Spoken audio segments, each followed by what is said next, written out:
I got back from LA, still had airport coffee on my breath. Rolled my suitcase up the porch, shoes clicking on the wood. The front door didn't open, not even a rattle. I tried again, then checked my phone.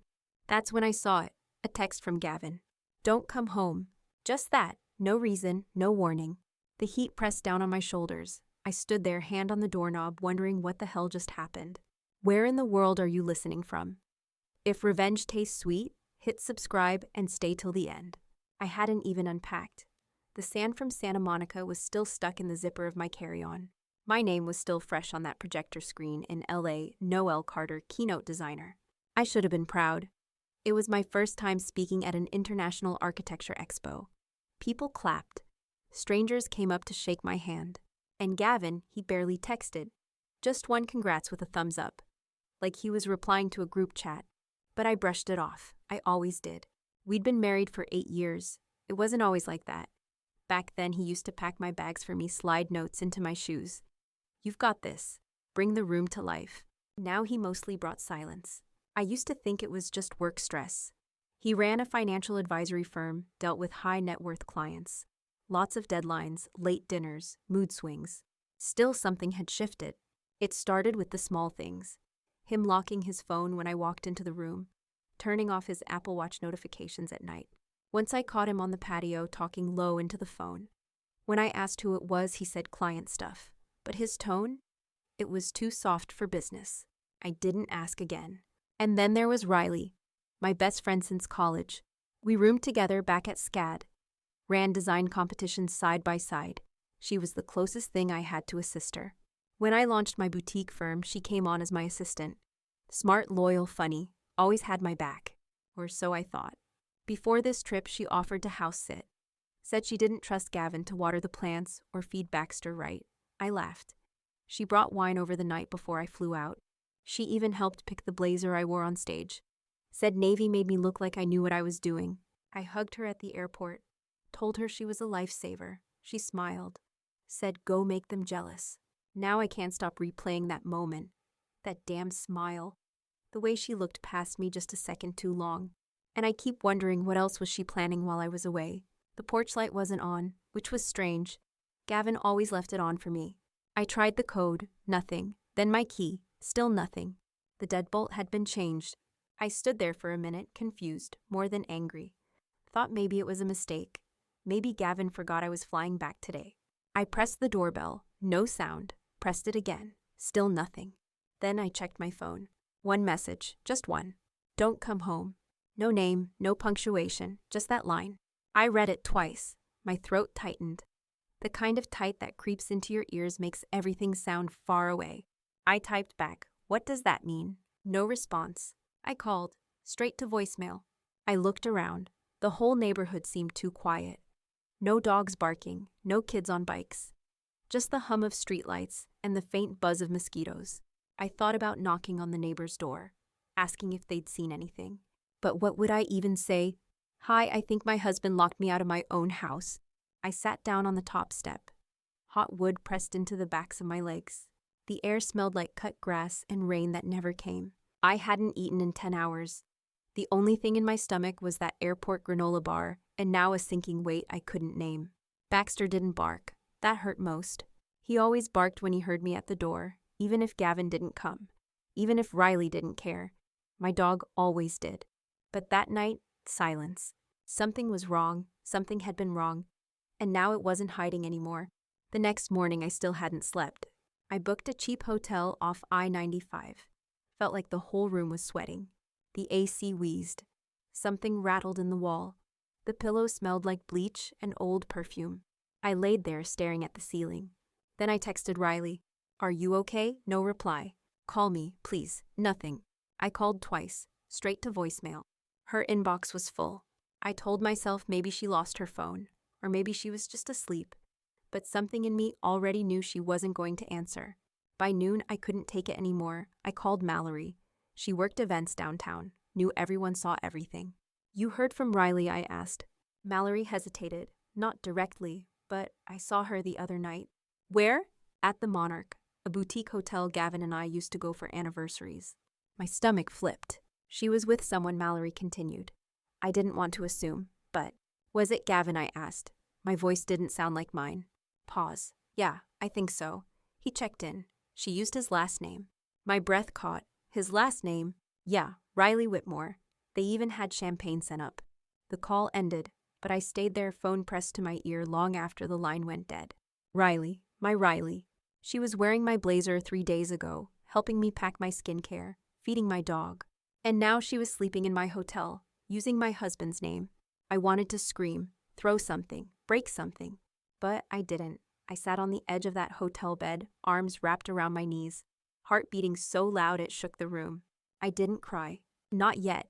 At 9:42 a.m., I got an email from a firm I'd never heard of. Subject line, proposed separation terms, Whitmore versus Carter. My fingers went cold. I opened it. 2 PDF attachments, one labeled asset allocation, the other behavioral review notes. I clicked that one first. They'd compiled text messages, voicemails, even a screenshot of a calendar event I'd missed during a migraine. They called it emotional instability, said I'd shown patterns of disengagement, that Gavin had feared for his own mental health. I laughed, out loud, sharp and short, the kind of laugh that comes right before you cry, or burn something down. My hands were shaking, but I wasn't scared. I was done being blindsided. I forwarded the email to a friend, Kelly. She'd gone through a nasty divorce last year. Her lawyer tore her ex to pieces. 10 minutes later, Kelly replied with the name Avery Brandt. I called, got the receptionist. Does she handle high-conflict separation? I asked. A pause. Then she doesn't handle anything else. They put me through. Her voice was crisp, unbothered. This is Avery.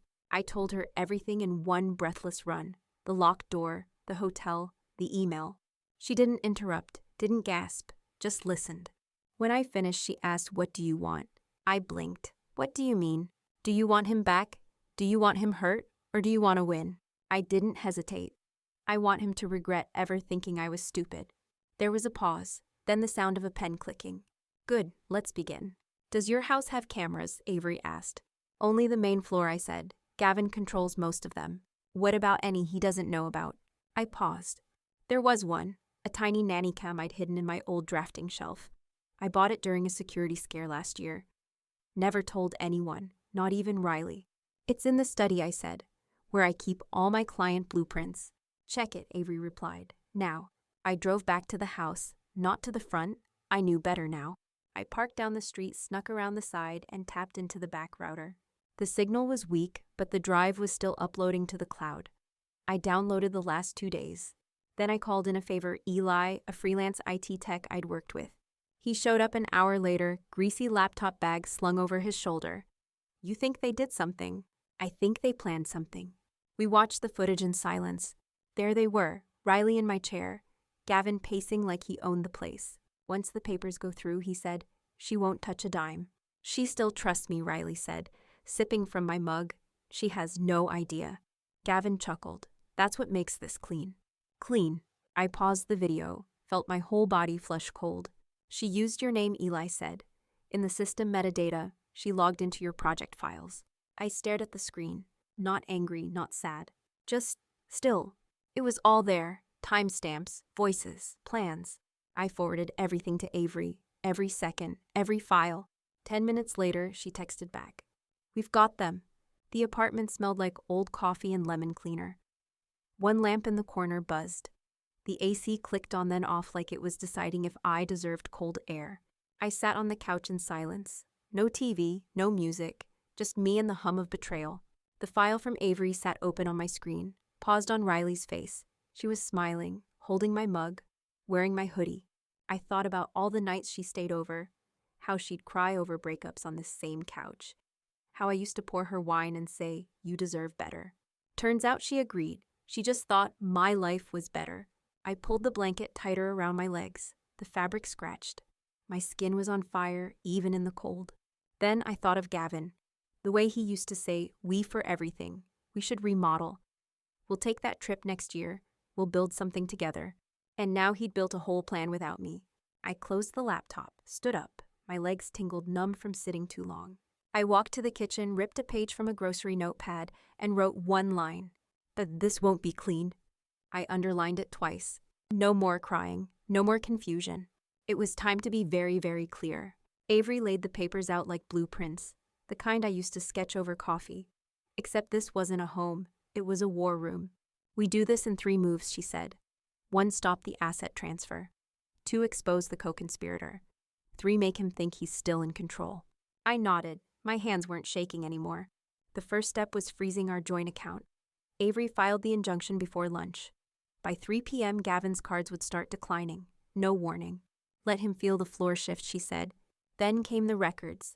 Every email, every login, every calendar event Riley touched. We handed it all to a forensic accountant named Glenn, a quiet man with wire-frame glasses and an eye for hidden money. While he traced the money trail, I did something harder. I called Gavin. He didn't pick up the first time, or the second. But on the 3rd ring, he answered. Noelle, his voice was calm, like nothing had happened. I want to talk, I said. I don't want lawyers. I just want to end this clean. He paused. Then I agree. We both deserve peace. Liar, but I let it slide. I'll meet you at the Fairmont tomorrow, noon. He picked the place. That was good. Let him think he still had the upper hand. That night, I didn't sleep. Avery prepped the new documents, a temporary asset reassignment form with language buried in legal mud. 1 signature, and Gavin would legally withdraw from all claims tied to my company. A red herring. It looked like a peace offering. It was a trap. I wore white to the meeting, not symbolic, just tactical. He always said white made me look soft, like someone people trust. Gavin arrived 5 minutes late, hair slicked, smile rehearsed. No hard feelings, he asked as he sat across from me. I slid the paper over, no hard feelings, just closure. He didn't read it, not really, skimmed the top, flipped the last page, signed. Then smiled. The kind of smile people give when they think they've won. Thank you, he said, for being reasonable. I smiled back. You'll be hearing from me soon. His eyes flickered, just for a second. Then he left. Avery was waiting in the hotel cafe. I handed her the folder. He signed. She didn't smile, just tapped the corner. Phase 2 begins now. The next day, Riley emailed me. Subject, can we talk? I didn't reply, but I forwarded it to Avery. An hour later, Riley called. Noelle, please. I didn't mean, you meant exactly what you said. I cut in. I have it on video. She went silent. Then it was all him. I didn't plan anything. You used his last name. Another pause. He said it was safer for check-ins. I never signed anything. But you helped him build it. Riley sniffed. I thought you'd abandon the marriage. You were always gone, always working. I almost laughed, but I didn't. You know what hurts most, Riley, I said. That I trusted you to feed my dog. She hung up. By Friday, Glenn had everything. Gavin had moved $10,000 through a series of shell LLCs. One of them led to a development company in Riley's name. The money trail was dirty, but not illegal. Not yet. We needed one more thread. And it came from Gavin himself. Saturday night, he sent a message. Thank you for handling this like adults. Let me know when we can finalize the last steps. Avery replied from my phone. Let's settle it face to face. Bring your lawyer. There were Monday, conference room downtown. Gavin walked in first, then his attorney, then me. Avery didn't sit. She stood by the window, hands folded. We're just here to confirm, Gavin's lawyer began, that your client willingly withdrew her share of certain assets. She did, I said, under certain assumptions. Gavin looked confused. What assumptions? That I wouldn't press charges. Silence. Avery opened her folder, dropped a stack of photos, printouts, emails, footage stills. Gavin's lawyer leaned in. Face went pale. I don't understand, Gavin stammered. You signed a document, Avery said, releasing any claim to her business, her brand, and the funds connected to both. That's not what it is, she cut in. And you signed it. In front of witnesses, on video. He looked at me. You planned this. I didn't blink. I gave you every chance to be decent. He stood. Let's not do this here. Avery smiled for the first time. We already did. Gavin's accounts were frozen by 9 a.m. 3 of them, one in his name, 2 undershell companies Riley helped register.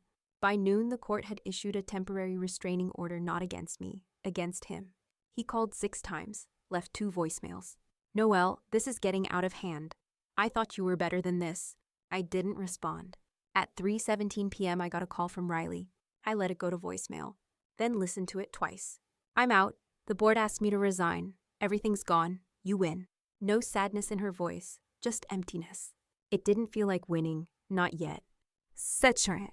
The courthouse smelled like wet stone and printer toner. Too bright, too cold. I wore gray, minimal makeup, no jewelry. Avery said, "You want to look like the storm already passed." Gavin sat across the aisle. No tie, just a stiff suit and red eyes. He didn't look angry, he looked scared. The judge reviewed the footage, the fake companies, the misused funds. Gavin's lawyer tried to speak, but the judge cut him off. "This isn't a misunderstanding. It's a pattern." I didn't smile. I didn't even breathe. Outside the courtroom, Gavin followed me. I heard his footsteps before I saw him. "Noelle, wait." I turned. His voice cracked. I lost everything. I nodded. So did I. "I thought we could fix this." I blinked. "You changed the locks, Gavin. You chose her. You erased me." His face broke like a wall collapsing too slow to stop. "I just wanted control." I stepped closer. "But you didn't control anything. Not really. You just delayed the fallout." Esabata Zenkalka. Riley left town 2 days later. Someone said she moved to Austin, opened a small PR firm. I never checked, never cared. Gavin sold his stake in the firm, quietly, under market value. I got the house, the car, the dog, and my name back. But the best part wasn't material. It was silence, real silence. Not the kind Gavin used to weaponize, but the peaceful kind. The kind you earn when no one owns a piece of your life anymore. Compalper. Weeks later, he emailed me. Subject line: "I'm sorry." The body was blank. Just those 2 words. No attachment, no explanation. I didn't write back. I archived it. Then poured myself a glass of wine, opened my laptop, and started designing again. This time for myself. That night, I didn't sleep. But I wasn't restless. I was awake, the kind of awake that comes after closure. I walked through my new home barefoot. The floors were cold, real wood. They creaked in all the right places.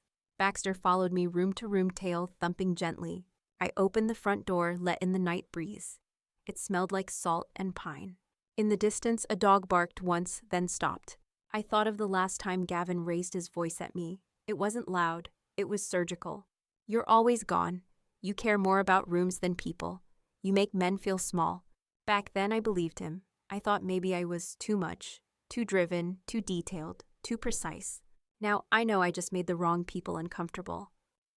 The next morning, I got a call from the courthouse. They'd confirmed everything. The judge approved full asset separation. The house was mine. So was the company. And the rights to every project I ever touched. Gavin hadn't even contested it. Not really. He sat in that hearing like a ghost. Didn't argue. Didn't blink. Didn't even look at me.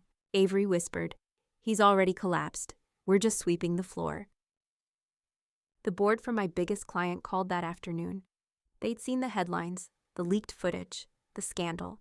I expected hesitation. Instead, "We'd like you to lead the resort project solo. Riley's name is off the table. We believe in your vision." I said yes, but this time I didn't overthink it. I hung up, closed my eyes, listened to the wind push against the window frame.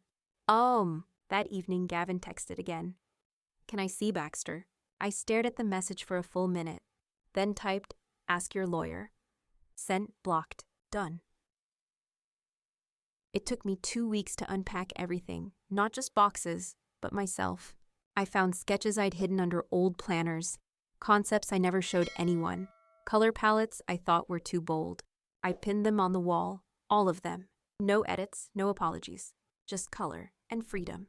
The sun was setting when I finally stopped moving.